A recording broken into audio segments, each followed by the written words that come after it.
ଜୟ ମା ମଙ୍ଗଳା ଆଷ୍ଟ୍ର ଓଡ଼ିଆ ତରଫରୁ ସମସ୍ତଙ୍କୁ ସ୍ୱାଗତ। ଜାଣିବା ଆଜିର ପଞ୍ଚାଙ୍ଗ ଏବଂ ତାପରେ ଜାଣିବା ଆଜିର ରାଶିଫଳ ବିଷୟ। ଆୟୁ ରକ୍ଷତୁ ମଙ୍ଗଳା, ଧର୍ମ ରକ୍ଷତୁ ପାର୍ବତୀ, ଯଶ କୀର୍ତ୍ତିସ୍ୟ ଲକ୍ଷ୍ମୀସ୍ୟଂ, ସର୍ବ ରକ୍ଷତୁ ମଙ୍ଗଳା।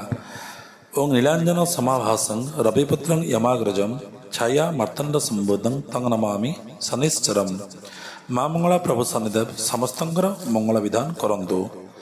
ଜାଣିବା ଆଜିର ପ୍ରଥମ ପଞ୍ଚାଙ୍ଗ ବିଷୟରେ।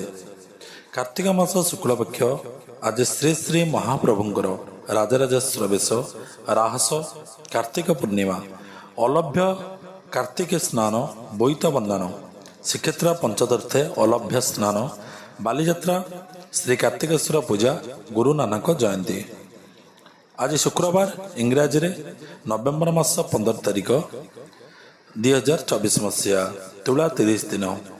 ଆଜି ଚତୁର୍ଦ୍ଦଶ ତିଥି ପ୍ରାତଃ 6:19 ପର୍ଯ୍ୟନ୍ତ ଏବଂ ପୂର୍ଣ୍ଣିମା ରାତ୍ର 2:58 ପର୍ଯ୍ୟନ୍ତ। ଦ୍ୱିଜା ନକ୍ଷତ୍ର ରାତ୍ର 9:55 ପର୍ଯ୍ୟନ୍ତ। ଆଜିର ସୂର୍ଯ୍ୟ ଉଦୟ ପ୍ରାତଃ 5:56 43 ଗତେ। ସୂର୍ଯ୍ୟ ଅସ୍ତ ସନ୍ଧ୍ୟା 5:05 ଗତେ। ବିଛା ଧନୁ ମୀନ ରାଶିଙ୍କର ଘାତ ବାର। ଯୋଗିନୀ ପଶ୍ଚିମେ ପ୍ରାତଃ 6:19 ଗତେ ବାୟବେ, ରାତ୍ରି 2:58 ଗତେ ପୂର୍ବେ। ଯାତ୍ରା ନିଷେଧ। ଆଜିର ରାହୁକାଳ ସମୟ ଦିବା 10:08 ଦିବା 11:31 ମଧ୍ୟରେ। ଆଜି ମେଷ ରାଶିଙ୍କର ଘାତ ଚନ୍ଦ୍ର। 9:55 ଗତେ ରାତ୍ର ଦ୍ୱିଜା, ରୋହିଣୀ, ମୃଗଶିରା, ପୁନର୍ବସୁ, ଅଶ୍ଳେଷା, ପୂର୍ବ ଫାଲ୍ଗୁନୀ, ହସ୍ତା, ଚିତ୍ରା, ବିଶାଖା, ଜ୍ୟେଷ୍ଠା, ପୂର୍ବାଷାଢ଼ା, ଶ୍ରବଣା, ଧନିଷ୍ଠା, ପୂର୍ବଭଦ୍ର, ରେବତୀ ନକ୍ଷତ୍ରଙ୍କର ତାରା ଶୁଦ୍ଧି। ରାତ୍ର 3:17 ଗତେ ବୃଷ ରାଶି, କର୍କଟ ରାଶି, ସିଂହ ରାଶି, ବିଛା ରାଶି, ଧନୁରାଶି, ମୀନ ରାଶିଙ୍କର ଚନ୍ଦ୍ର ଶୁଦ୍ଧି। ବିଛା ରାଶି ପୁରୁଷଙ୍କର ଆଜି ଘାତ ଚନ୍ଦ୍ର। ଗୋତ୍ର ସମ୍ପଦ ନାଶ, ଏକପଦ ପୁଷ୍କର ଦୋଷ। ତିଳକାଞ୍ଚନ ଦାନ ଏବଂ ପୂର୍ଣ୍ଣିମାର ଏକଦିଷ୍ଟ ପାର୍ବଣ ଶ୍ରାଦ୍ଧ। ଆଜି ତୈଳ ସେବନ ବର୍ଜନୀୟ। ଜାଣିବା ଆଜିର ଅମୃତ ବେଳା ବିଷୟ। ପ୍ରଥମେ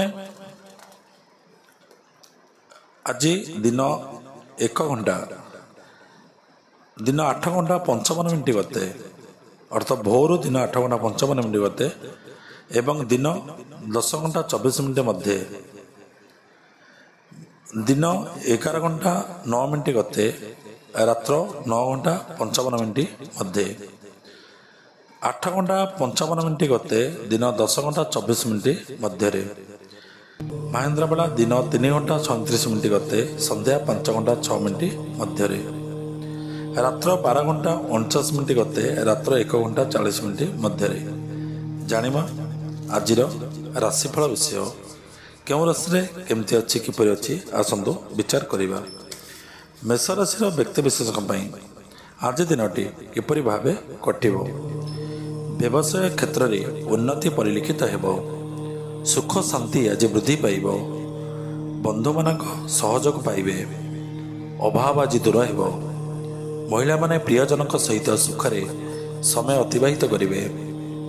ଛାତ୍ରଛାତ୍ରୀମାନଙ୍କର ଶିକ୍ଷା କ୍ଷେତ୍ରରେ ଆଗ୍ରହ ବଢ଼ିବ।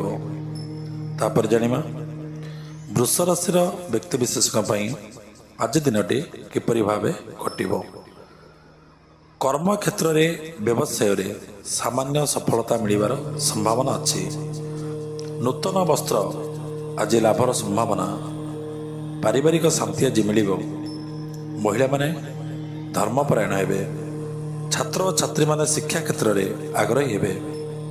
ତାପରେ ଜାଣିବା ମିଥୁନ ରାଶିର ବ୍ୟକ୍ତିବିଶେଷଙ୍କ ପାଇଁ ଆଜି ଦିନଟି କିପରି ଭାବେ କଟିବ। ବ୍ୟବସାୟ ଓ ଚାକିରୀ କ୍ଷେତ୍ରରେ ଆଜି ଉନ୍ନତି ହେବ ଏବଂ ସରକାରୀ ଚାକିରୀ କ୍ଷେତ୍ରରେ ଆଜି ଲାଭ ମିଳିବାର ବହୁତ ସମ୍ଭାବନା ଅଛି। ପଡ଼ୋଶୀମାନଙ୍କ ସହିତ କିଛି ମନାନ୍ତର ହୋଇପାରେ, ତେଣୁ ଆଜି ସତର୍କ ଟିକେ ରହିବେ। ମହିଳାମାନେ ଆନନ୍ଦରେ ସମୟ ଅତିବାହିତ କରିବେ। ଛାତ୍ରଛାତ୍ରୀମାନେ ପରୀକ୍ଷାରେ କୃତକାର୍ଯ୍ୟ ହେବେ। ତାପରେ ଜାଣିବା କର୍କଟ ରାଶିର ବ୍ୟକ୍ତିବିଶେଷଙ୍କ ପାଇଁ ଆଜି ଦିନଟି କିପରି ଭାବେ କଟିବ। ଅଧିକ ପରିଶ୍ରମ କଲେ ଆଜି ଲାଭ ପାଇବେ। କର୍ମକ୍ଷେତ୍ରରେ କିନ୍ତୁ ସଫଳତା ଆଜି ସେତେଟା ମିଳିବନି। ବହୁତ ଆଶା କମ୍ ରହିବ। ପତ୍ନୀ ଓ ସନ୍ତାନମାନଙ୍କ ସହିତ ଆଜି ଆନନ୍ଦରେ ସମୟ ଅତିବାହିତ କରିବେ। ମହିଳାମାନେ ପାରିବାରିକ ସୁଖ ସୁବିଧା ପାଇଁ ଆଗ୍ରହୀ ହେବେ। ଛାତ୍ର ଓ ଛାତ୍ରୀମାନେ ଶିକ୍ଷା କ୍ଷେତ୍ରରେ ହତ ଉତ୍ସାହିତ ହେବେ।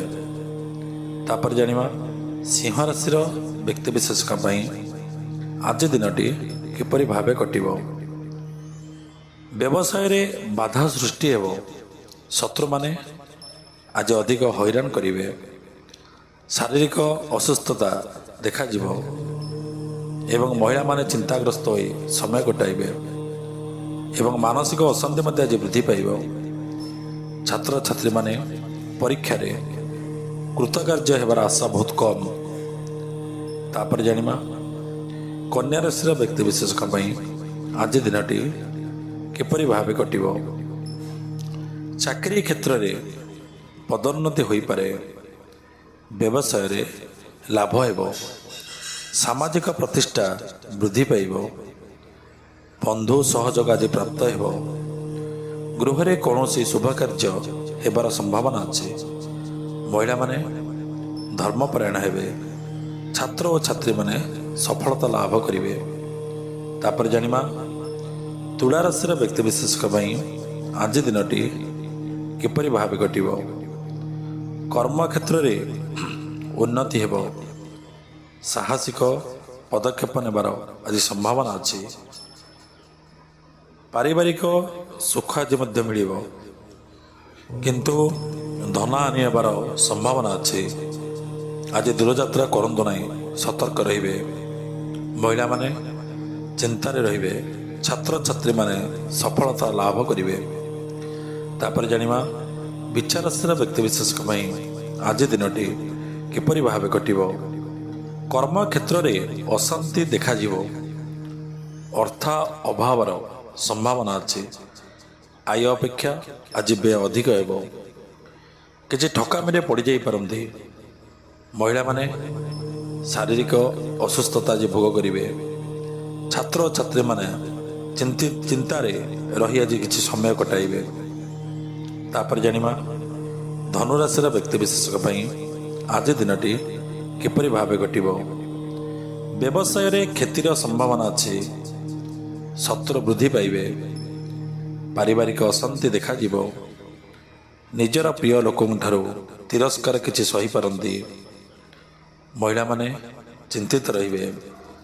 ଛାତ୍ର ଓ ଛାତ୍ରୀମାନେ ଶିକ୍ଷାରୁ ଆଜି ବଞ୍ଚିତ ହୋଇପାରନ୍ତି। ତାପରେ ଜାଣିବା ମକର ରାଶିର ବ୍ୟକ୍ତିବିଶେଷଙ୍କ ପାଇଁ ଆଜି ଦିନଟି କିପରି ଭାବେ କଟିବ। ଚାକିରୀ କ୍ଷେତ୍ରରେ ପଦୋନ୍ନତି ହୋଇପାରେ। ନୂତନ ଦ୍ରବ୍ୟ ଲାଭ ହେବ। ପାରିବାରିକ ଶାନ୍ତି ଆଜି ମିଳିବ। ସ୍ତ୍ରୀ ଓ ସନ୍ତାନମାନଙ୍କ ଠାରୁ ଆଜି ସ୍ନେହ ଅଧିକ ପାଇବେ। ମହିଳାମାନେ ପାରିବାରିକ ଶାନ୍ତି ବଢ଼ାଇବାକୁ ଚେଷ୍ଟା କରିବେ। ଛାତ୍ର ଓ ଛାତ୍ରୀମାନେ ଶିକ୍ଷା କ୍ଷେତ୍ରରେ ସଫଳତା ଲାଭ କରିବେ। ତାପରେ ଜାଣିବା କୁମ୍ଭ ରାଶିର ବ୍ୟକ୍ତିବିଶେଷଙ୍କ ପାଇଁ ଆଜି ଦିନଟି କିପରି ଭାବେ କଟିବ। ବ୍ୟବସାୟରେ ଲାଭବାନ ହେବେ। ଧନ ଲାଭର ସମ୍ଭାବନା ରହିଛି। ରାଜନେତାଙ୍କ ଠାରୁ ଆଜି ସହଯୋଗ ମିଳିପାରେ। ପାରିବାରିକ ଶାନ୍ତି ଆଜି ପ୍ରାପ୍ତ ହେବ। ଦୂରଯାତ୍ରା କରିପାରନ୍ତି। ମହିଳାମାନେ ସୁଖୀ ହେବେ। ଛାତ୍ର ଓ ଛାତ୍ରୀମାନେ ଶିକ୍ଷା କ୍ଷେତ୍ରରେ ଆଜି ଆଗ୍ରହୀ ହେବେ। ତାପରେ ଜାଣିବା ମୀନ ରାଶିର ବ୍ୟକ୍ତିବିଶେଷଙ୍କ ପାଇଁ ଆଜି ଦିନଟି କିପରି ଭାବେ କଟିବ। ବ୍ୟବସାୟରେ ଆୟ ବ୍ୟୟ ପ୍ରାୟତଃ ସମାନ ରହିବ। ମାଲି ମୋକଦ୍ଦମାରେ ଜୟଯୁକ୍ତ ହେବାର ଆଶା ଅଧିକ।